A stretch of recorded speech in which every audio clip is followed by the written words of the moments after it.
So mga bay, meron tayong gagawin, Huawei Y9 2019 variant. So dahil mahina na daw ang battery, papalitan natin ng GSM na battery. So ito siya, yung GSM na battery. Ayan.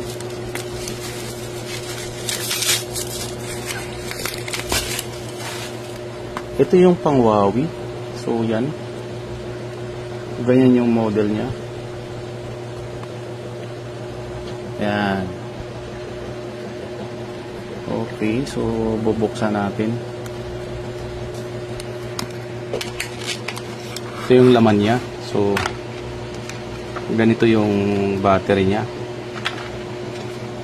Yan. So GSM sandwich. Tapos mayroon din siyang panglagay sa likod.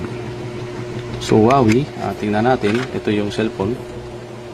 Mukhang kasya naman. So ayan, mukha naman kasya.